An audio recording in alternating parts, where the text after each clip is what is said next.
Esta noche me parece importante y bueno, ya que estamos llegando temáticamente al momento cúspide de la Navidad, que sería precisamente lo que leímos hoy, me gustaría que hiciéramos como un pequeño recuento histórico de cómo fueron dándose los eventos, en específico de la Navidad, qué fue pasando, más o menos en qué tiempos le calculamos que habrán sido, y nos vamos a seguir, no a servir, no tanto, vamos a decirlo, de la historicidad, porque pues obviamente la Biblia no da tantos detalles como tal, pero sí podemos más o menos nosotros calcular y también usar ejemplos como de nuestra misma tradición y nuestra misma actualidad de hoy en día. Si ustedes se fijan, empezamos el lunes no hablando en específico de los evangelios, sino del Antiguo Testamento. Hablamos en particular de las profecías de Isaías, hablamos de las profecías incluso de Génesis y también leíamos por ahí Malaquías. Ahora, estas personas que escribieron sobre Jesús, vamos a ver más o menos en contexto qué tan lejano estaban los unos de los otros. Bueno, eh, el más cercano a todo esto que hemos estado viviendo ahorita en esta historia fue Malaquías. ¿Se acuerdan que él habló del sol de justicia? Ahora, más o menos de qué periodo habrá sido Malaquías. Pues hagan de cuenta que para que nosotros lo tengamos en perspectiva, imagínense que Jesús está naciendo hoy, 2023, y Malaquías escribió más o menos por allí de la conquista de México, ¿sí? Más o menos por ahí de la caída de Tenochtitlán. Hay algunos que le echan un poquito más, poquito menos, depende de cuándo ubiquemos a Malaquías. A propósito de Isaías, que es el otro profeta, él quizás sí fue más exactamente por tiempos, este, que podríamos tener más bien datos más específicos, que sí serían más o menos hace unos 500 o 600 años. Quizás Isaías escribió aproximadamente por tiempos en los, no sé, en los que Martín Lutero estaba, este, colocando sus 95 tesis, ¿no? Por allí a finales de la Edad Media, más o menos, allá en aquel tiempo, más o menos habría hablado Malaquías respecto a Jesús, que nació pues en esta semana, ¿no? Por así decirlo. Leímos también un poco de Génesis 3:15, la primera promesa que ustedes se acuerdan, ¿no? Y pondré enemistad entre la descendencia tuya, serpiente, y la descendencia de Eva. Y luego le dice, la herirás tú lo herirás en el calcañar y él te herirá en la cabeza, ¿sí? Más o menos esto cuando pasó, pues obviamente fue hace aproximadamente 5,000 años, unos 3,000 años antes de Jesús, ¿sí? Entonces sí pasó bastantito tiempo. Entonces vean cómo esto es un proyecto, hablábamos ayer de proyectos de Dios, pues bueno, es un proyecto bastante largo, bastante extenso, en el que si consideráramos todo este periodo, pues la historia de Jesús se fue construyendo más o menos en un periodo de 3,000 años, ¿sí? Aproximadamente, desde que se inicia hasta que se va anunciando y hasta que se cumple, precisamente lo que estamos leyendo hoy en día. Ahora, ¿cómo fue ya el momento como tal? Sí, pues si ustedes recuerdan, eh, la historia la empezamos como tal el martes y hablábamos de dos ancianos, ¿se acuerdan? Uno era Zacarías y la otra era Elizabeth. Eran dos esposos ancianos que pues siempre habían anhelado un hijo. Esto más o menos cuándo va a suceder. Pues ustedes me van a ayudar a echarle cuentas más o menos. ¿Cuántos serían 6 meses antes de mediados de abril? Porque soy bueno para contar para allá, pero no al revés. Octubre de abril son 4 meses. Noviembre, diciembre, enero, febrero, marzo, abril, octubre, ¿verdad? Entonces, más o menos por allí de octubre del año antes que naciera Jesús, ¿sí? La Biblia nos platica que Zacarías, él era un sacerdote, que él estaba sirviendo en el templo. Estaba haciendo, particularmente estaba quizás limpiando el incienso y todo eso. Y es cuando se aparece el ángel y le dice, ¿sabes qué? Zacarías, vas a tener un hijo y se va a llamar Juan. ¿Sí? Yo sé que son ancianos, pero de hecho le dice específicamente, no hay nada, no es imposible para precisamente Dios, casi repitiendo lo mismo que dijo el Señor con Abraham y Sara. Entonces esto fue por octubre, vamos a calcularle más o menos. 6 meses después, si seguimos la tradición, que acuérdense que nos sirve nada más para ponernos en perspectiva, 6 meses después, por allí de abril, mediados de abril, del año en que nació Jesús, sí, más o menos, el año que nació Jesús, sucedió lo que leíamos ayer, que el ángel se presenta con María y le dice, salve muy favorecida, el Señor es contigo, que es lo que leíamos ayer en San Lucas 1, que ustedes lo pueden leer por allí, si gustaran tener más contexto. ¿Cómo sabemos esto? Que fue por allí, por abril, porque el versículo 26 inicia literalmente diciendo, al sexto mes ¿de qué? 6 meses después de lo que pasó, de lo que está hablando Lucas antes, que es precisamente el anuncio de Juan, ¿sí?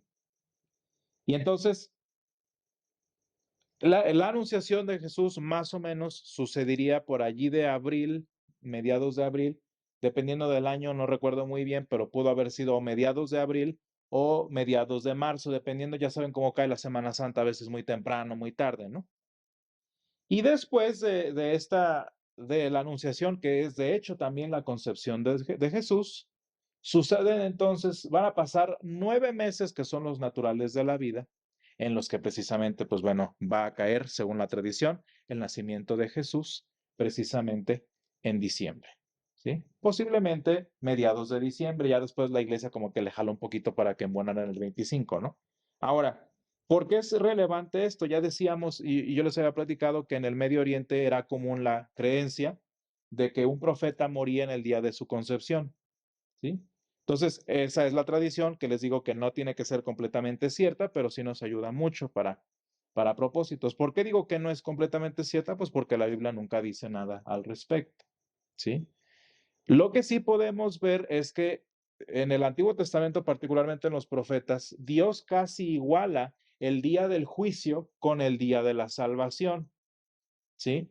Y si ustedes se fijan, por ejemplo, que leíamos Malaquías, en uno de estos días pasados, vean cómo eso sí tiene bastante fundamento bíblico, es decir, que Dios trae salvación el mismo día que trae juicio. Fíjense bien el versículo 4 de Malaquías, que es el último libro del Antiguo Testamento. Dice, he aquí viene el día ardiente como un horno, y todos los soberbios y todos los que hacen maldad serán estopa. Aquel día vendrá, y aquel día que vendrá los abrazará, ha dicho el Señor de Sabaoth, y no los dejará ni raíz ni rama. Y fíjense bien, pero a ustedes, a los que temen mi nombre, nacerá el sol de justicia. Es decir, que iba a ser el mismo día, ¿sí? Es decir, que dice, a ustedes nacerá el sol de justicia y en sus alas traerá salvación.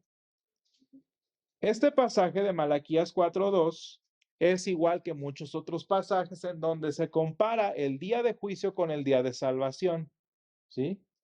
De manera que esto es más o menos por ahí el fundamento para que no sabemos si era una tradición completamente judía, sino que si era en general, entre que un profeta moría el día de su nacimiento, su concepción, perdón.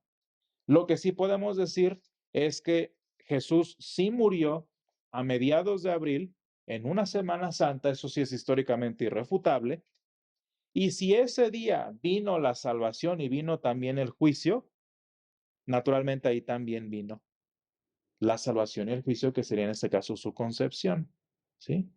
De manera que si 9 meses después de abril cae diciembre, pues bueno, ya tenemos un poquito mejor ubicado por qué diciembre. Y hoy específicamente, si le quieren dar una vueltecita después de la página que acabamos de leer en Malaquías 4, vean cómo empieza San Mateo, este primer evangelio. Dice que, más bien nos presenta la historia de José, que si ustedes se fijan, dice que José estaba desposado con una muchacha que se llamaba María. Ujú. Ahora, ¿qué significa estar desposado en palabras modernas? Pues estaban prometidos, ¿no? Ella iba, ella iba a casarse con él cuando el momento llegara, ¿sí? ¿Y cuál es la situación aquí? ¿Qué es lo que nos vamos a centrar un poco en este primer momento? ¿Cuál es el problema en el que está José? Pues es que resulta que no sabemos si él se entera directamente o alguien le dice, porque vean cómo viene se dice como en general, se halló que había concebido. Ahora San Mateo nos dice que fue específicamente concebido del Espíritu Santo, ¿no? ¿Cuál es el problema? Que eso, la única manera que nosotros tenemos para saber que era cierto y José para saber que era cierto es porque Dios lo había dicho.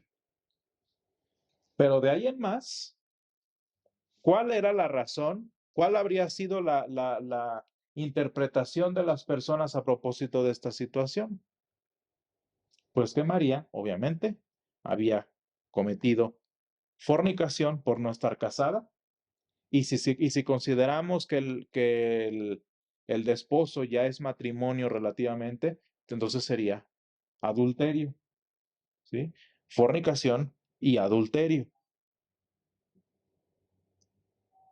¿Y cuál era el problema de esto? Aparte de que pues obviamente le iban a juzgar y todo ese tipo de cosas, que bueno, la ley de Moisés dice que ella debía morir apedreada. Sí, y esa es una situación muy difícil. Que si ustedes se fijan, va a ser un conflicto muy importante para José, a quien San Mateo llama específicamente su marido, es decir, no era su prometido, ya era prácticamente su esposo. Y vean cómo nos describe a José como un varón justo y no quería infamarla. ¿De qué manera la habría infamado? Pues obviamente diciendo o platicándole a la gente o desechándola simplemente a causa de fornicación, a causa de adulterio. Entonces, ¿qué es lo que trató de hacer José? Dejarla secretamente. Y fíjense bien, muchas veces en nuestra vida, decía yo, me parece que fue ayer, cuando le queremos ayudar a Dios salen peor las cosas, ¿verdad? Queremos poner de nuestra parte y lo único que hacemos es empeorar la situación. Y mi pregunta hubiera sido, ¿qué habría pasado si José la hubiera dejado secretamente? Pues realmente yo le digo a mis alumnos, nada más es retrasar el problema. Nada más es poner para dentro de 9 meses la misma situación. Y muchas posibilidades habrían cabido aquí. O que él se había deshecho de ella, que la había abandonado con hijo y en consecuencia iba a ser un mal hombre, o que ella había sido, había fornicado. Bueno, porque ¿de dónde está el bebé? ¿Por qué te dejó José? Y montón de situaciones que si ustedes se fijan, parece que nosotros vamos a dar una mejor solución, pero vaya, abrimos un mar de posibilidades. Y entonces José quiso dejarla. Si ustedes se fijan en José, hay un conflicto muy grande. Y sin embargo, vean cómo no se pone a sí mismo en primer lugar. José no dice de sí mismo, a ver, ¿cómo le hago para yo librarme de esta? ¿Cuál es el objetivo específico de José? Que no le suceda lo malo a María. Y me llama mucho la atención cómo refiere, hay que ponerle muchos detalles a la Biblia cuando hace este tipo de comentarios. Dice, quiso dejarla secretamente, una frase que nos habla de una situación, y luego se repite, y pensando él en esto, ¿pensando en qué? Pues en dejarla secretamente. Es decir, que esto era un conflicto bastante grande en su vida que estaba pensando y pensando y pensando, ¿cómo le voy a hacer? Y entonces dice que pensando él en esto, vino un ángel del Señor que le apareció en sueños y le dijo, José, hijo de David, no temas recibir a María tu mujer, porque lo que en ella es engendrado del Espíritu Santo es. Y ustedes se van a dar cuenta que lo que está hablando aquí el ángel es el primer milagro de la Navidad. ¿Cuál es el primer milagro de la Navidad? Pues de hecho y literalmente la concepción de Jesús. Científicamente se le llama partenogénesis.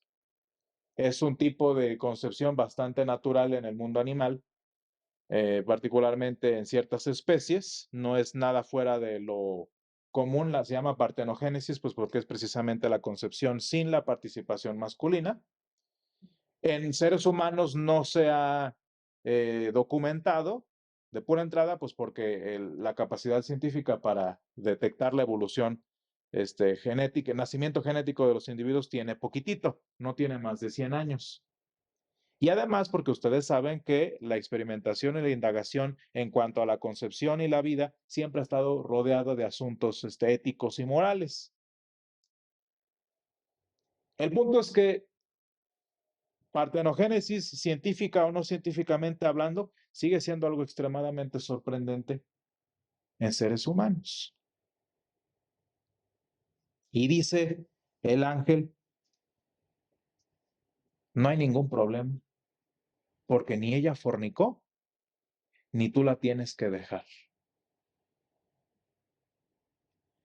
¿Se fijan cuál es la única solución que incluso las mejores personas encuentran a sus problemas? Y muchas veces nosotros le llamamos a esto amor. Y yo estoy seguro que José amaba a María, pero lo que él iba a hacer no iba a ser amor. ¿Saben por qué? Porque nosotros en nuestro mundo moderno entendemos al amor como dar por tu lado. Y te demuestro que te amo, no diciéndote que estás mal. Y ese no es amor. De hecho, la versión más cercana al amor perfecto que tenemos es la de los papás hacia los hijos. Bueno, se supone, porque ahora uno ya no sabe. En el que te amo tanto que no te dejo en la situación en la que estás.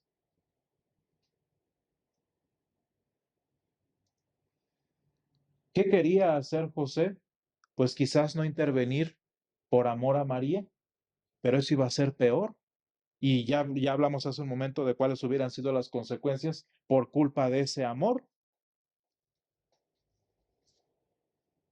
Y muchas veces nosotros como personas, esa es la solución que encontramos, amar de la manera equivocada. Fíjense bien, porque no porque sea amor significa que está bien. Y esa es una cosa que debemos tener muy clara en nuestra vida. Si yo entiendo que amarte es darte por tu lado, no te amo. De hecho, poco me interesas.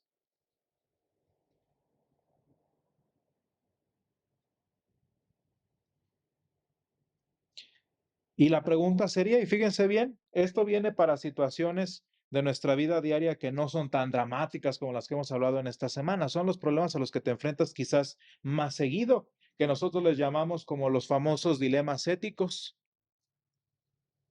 No sé si ustedes se han sentido a veces en esa postura.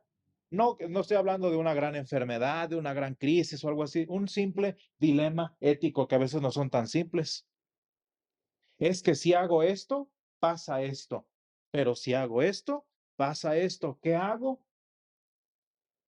Y vean cómo José trata de pues hacer lo mejor que él puede para solucionar la situación y sin embargo no iba a salirle bien. ¿Qué hacemos en nuestra vida precisamente cuando estoy en estas circunstancias? Es que yo quiero hacer algo porque no tengo de otra. No hay mejor opción, no hay opción 2.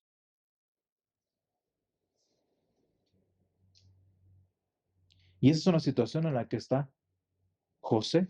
Una situación muy difícil que seguramente le pesaba al grado de que solo nuestro Dios pudo intervenir en esa situación y mostrarle la solución. Y si ustedes se fijan, José en realidad no estaba en un problema. Y cuando nosotros hablamos de nuestra vida humana, de la vida de nuestra familia, de las cosas en las que estamos, va a parecer simplista, pero la solución es muy sencilla y de hecho la solución es el Señor en sí mismo. ¿Se fijan cómo la solución a este problema fue Jesús como tal? No fue un problema. De hecho, todo está funcionando bien, tanto para ti como para ella, porque la solución es Jesús mismo. Y saben una cosa, muy sencilla que parece simplista, pero no lo es. La solución a los problemas que nosotros tenemos, grandes o cotidianos, literalmente es Jesús.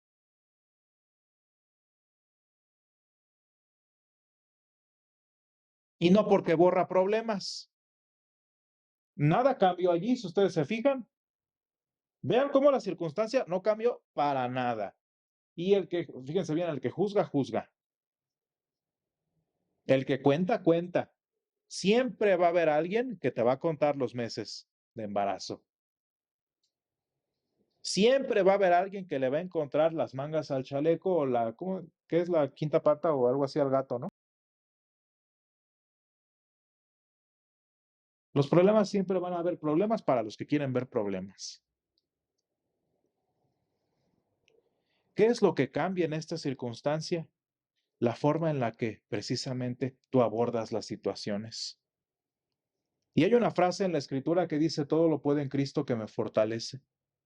Pero fíjense bien, no porque te hace un gigante para aplastar tus problemas, como dicen muchos, no porque te hace un superhéroe para cambiar la mentalidad de todos los que tú crees que están mal, sino que te da la capacidad de afrontar las situaciones de una forma muy distinta. Fíjense bien, y esto se me hace muy interesante y yo lo platicaba con mis alumnos en algún momento.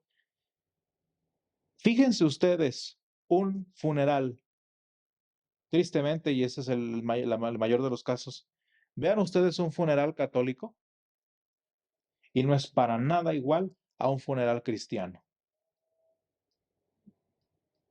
Y técnicamente creemos en lo mismo, en Jesús, en la vida eterna, en la resurrección, todo es igualito. ¿Por qué no es igual si se supone que es lo mismo?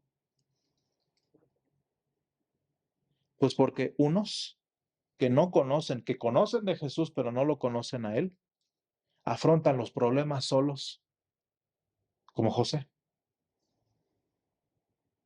¿Qué iba a poder hacer José? Y fíjense, vean cómo describen a José como era justo. Esa palabrita justo dice que José era perfecto.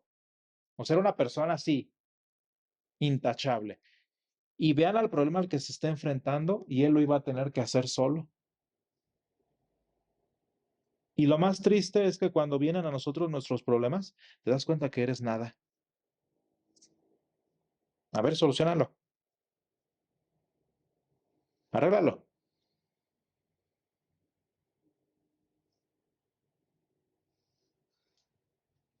Y es muy distinto, de todas maneras, afrontar problemas, pero acompañado. Es muy distinto afrontar problemas, pero acompañado, no estando solo. Es muy triste ver la vida de las personas que no conocen a Dios. Vivir situaciones como las que vive aquí José, pero prácticamente diario.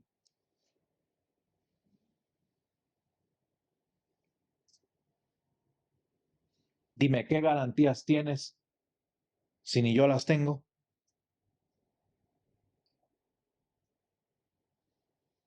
Y me parece muy interesante la explicación que le da el ángel a José sobre el nombre de Jesús. Le dice, y dará a luz un hijo y llamarás su nombre Jesús, porque él salvará a su pueblo de sus pecados. ¿Qué tiene que ver esto en el contexto de lo que estamos hablando? Fíjate bien, cuando en tu vida solucionas el problema central de tu existencia, que es el pecado, que es tu enemistad con Dios, que es tu distancia con Él, que es tu enajenación a Él, los demás son problemas pasajeros. Tú crees que tienes problemas es porque no has visto para adentro. La persona que nada más tiene problemas afuera, que la vida, que el trabajo, que la familia, que todo eso, es porque no se ha fijado adentro. Y le platicaba a una alumna, le decía, una de dos, los pocos, porque con ella hablaba de los muchachos, ¿no? Los pocos chavos que se fijan de lo que hay en su interior, de los verdaderos problemas que tienen adentro, tienen dos opciones. O mejor se la viven en alcohol y en vicios para, como decíamos el lunes, si fue el lunes, no sé, o el martes, para disociarme de la realidad y no enterarme, no acordarme, bla, bla, bla. O la opción más triste, se suicidan. ¿Tú crees que tus problemas de afuera son los grandes? Es porque ni siquiera te has fijado a tu corazón el problema que tienes aquí. Y tristemente, los únicos que se han dado cuenta, aparte de los cristianos, son los filósofos existencialistas como Nietzsche, y lo único que nos dibujan es un mundo miserable. ¿Qué es lo que es? No, y no sabes lo que es un problema porque no has mirado a tu interior. Ya mero vas a tener magia en tu interior, como dice Disney. Magia negra en todo caso. ¿Quieres la solución a tus problemas? Empieza desde dentro. Empieza desde dentro y poco a poco lo de afuera, mira.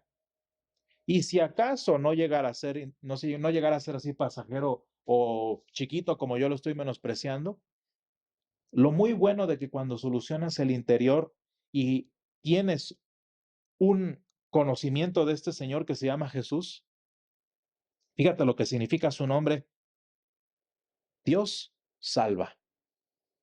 ¿Salva de qué? Pues de muchas cosas, entre las cuales está la muerte. Y no sé si tú te has puesto a pensar, pero el mayor de tus problemas es la muerte, porque de ahí no pasas, te lo puedo garantizar. Si te asaltan, ¿qué es lo peor que te pueden hacer? Te matan. Que si te metes al narco, ¿qué es lo peor que te puede hacer el narco? Que si te da una enfermedad muy terrible, ¿qué es lo peor que te puede pasar? Fíjate cómo la muerte es lo peor que te puede pasar y bastante peorcito, yo diría. Fíjense qué podrido está nuestro mundo que preferimos la muerte, llamada eutanasia, a seguir viviendo nuestra vida. Pues sí, si tu vida es tan horrible afuera como es adentro, pues sí. Sin embargo, para los cristianos, para cuando Jesús sucede en nuestra vida, ¿a qué creen que vino Jesús nada más a nacer así? Vino a ponerle solución a ese problema que tienes que se llama muerte y que la vives en muchas formas familiares, sociales, psicológicas, emocionales. Vino a ponerle fin a esa situación. Y cuando tú te enteras que Jesús es Salvador del mundo y le pone fin a todas tus circunstancias de vidas, ¿qué crees que pasa? Si tú te das cuenta que la muerte ya no es el gigante al que le tenemos terror, sino es simplemente un enemigo más que Jesús venció en la cruz, pues tú te das cuenta que el banco, que el jefe y que incluso la enfermedad son enemigos pasajeros. ¿Por qué creen que los cristianos afrontan los problemas, los mismos problemas y a veces hasta peores que las personas comunes? Pues porque los ven así, miren. Porque ven las circunstancias de vidas así chiquititas, porque lo grande que era la muerte ya fue vencida. ¿Por qué creen que José, después de ese sueño, regresa con María? Pues porque ese problema que lo estaba agobiando, que le estaba quitando el sueño en esa noche, se dio cuenta que era un problemita así. Se dio cuenta de la magnitud de lo que Jesús iba a hacer en su vida y en la vida del mundo, como para él siquiera ponerle atención a su problemita chiquitito, que no tan chiquitito, pero que era la reputación de su esposa. Y no estoy diciendo que José dijo, ay María, no, sino que ese problema tan grande para su vida se volvió chiquito cuando dimensionó el milagro que iba a suceder en sus vidas. ¿Cuál es el problema en nuestra vida diaria? Porque ahí viene el otro problema, que es de hecho el título de hoy. Cuando no hay espacio. Y es que ese es el otro problema, y eso de hecho lo leemos en el capítulo 1 de Lucas. Si ustedes quisieran seguir toda la historia de la Navidad, la van a encontrar en Lucas 1 y 2. Ahí está la historia de la Navidad. Lo que es, nada de inventos del capitalismo. Lo de José no sabemos hace cuánto fue.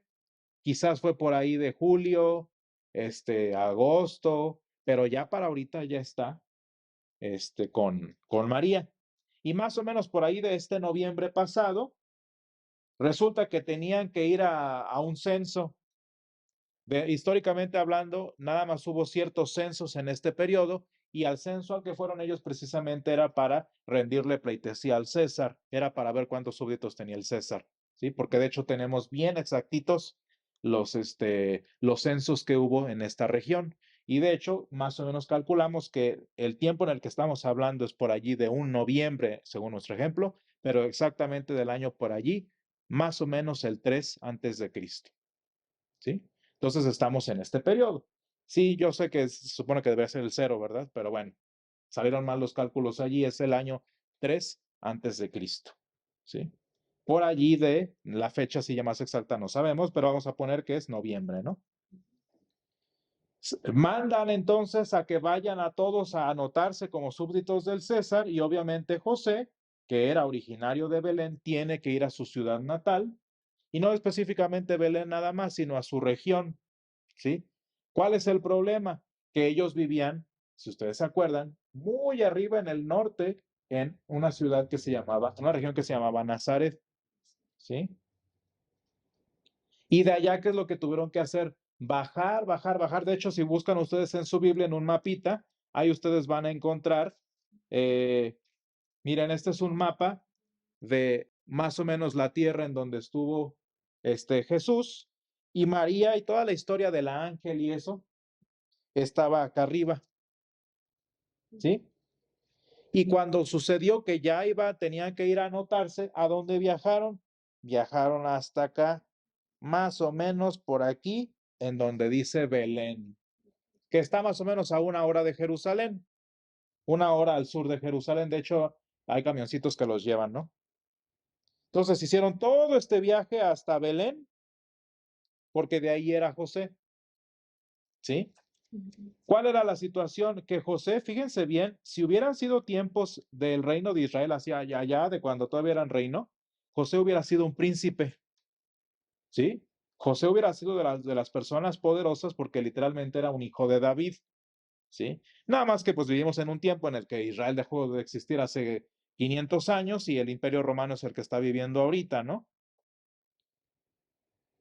Y llegan a donde tenían que llegar, según dice Lucas. ¿Y cuál es lo que ya nosotros no sabemos? De hecho, ahí viene la historia de todo el porqué del nacimientito que tenemos siempre allí, ¿no? Pues resulta que José y María llegan a Belén y no hay quien los reciba. No los reciba de qué forma, y fíjense, vamos a desmentir unos cuantos mitos que tenemos por ahí de la Navidad. Si ustedes se acuerdan de un nacimiento, ¿cómo lo ponen ustedes? Yo me acuerdo que mi abuelita lo ponía, pues no sé, como entre montañas o como entre con un mesón medio a caerse, porque, pues no sé, que se está cayendo el techo, ¿no? Tipo. Y que te da la impresión de que hace mucho frío, porque hay paja y lo único que hay son animales, ¿sí? Esa es más o menos la escena que tenemos. ¿Cuál es la situación? Que esto no tenía nada que ver con la región de Judea de la que estamos hablando en este periodo. ¿Cómo fue el nacimiento? Y de hecho me gusta esa imagen que tenemos allí porque es una más clara. No están afuera, están adentro. ¿Sí? ¿A qué se refiere el mesón? Porque dice que no hubo lugar para ellos en el mesón. ¿Sí? Dice el versículo 7, se cumplieron los días de su alumbramiento y dio a luz a su hijo primogénito. Dio a luz a su hijo primogénito y lo envolvió en pañales y lo acostó en un pesebre porque no había lugar para ellos en el mesón. ¿Se fija que eso es todo lo que dice? No dice de que fueron de puerta en puerta tocando para que los dejaran entrar y había alguien malo que no los dejó entrar y entonces tuvieron que ir al siguiente. Lo único que dice es que no había lugar. ¿Dónde nació Jesús? Bueno, pues es que las casas en este periodo tenían más o menos 2 niveles, el piso de arriba que era donde todos vivían y el piso de abajo que era como para almacén. Y por cierto, allí es donde metían a los animales en tiempos de frío o en tiempos por seguridad.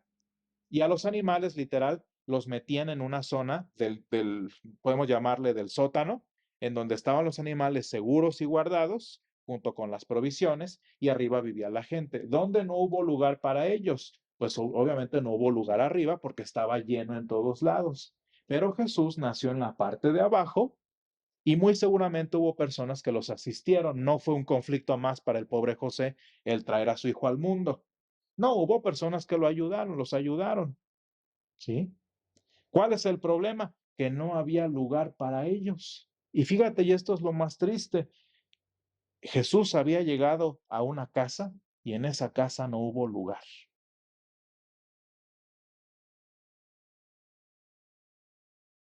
No había espacio.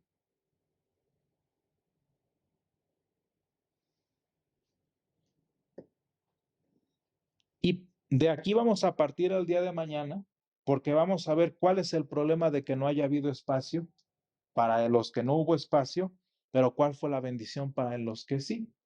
Y con este tema vamos a cerrar nuestros estudios de esta semana. Qué interesante es. Y sin embargo, vamos a ver cómo Jesús hace que los problemas se vuelvan bonitos. Y lo que pudo haber sido una noche muy triste porque ni siquiera lo recibieron, porque no hubo espacio en donde debían estar ellos con la familia y todo eso, por lo menos nació el Salvador. Y José y María, que entendían la dimensión de lo que estaba pasando en ese momento, se dieron cuenta que si no hubo lugar para ellos arriba, es lo más irrelevante. Porque Jesús nació en mi vida, literalmente en mi familia, y si no estuve arriba, mira, y si no tengo lo que yo quisiera en este momento, pues ¿qué importa?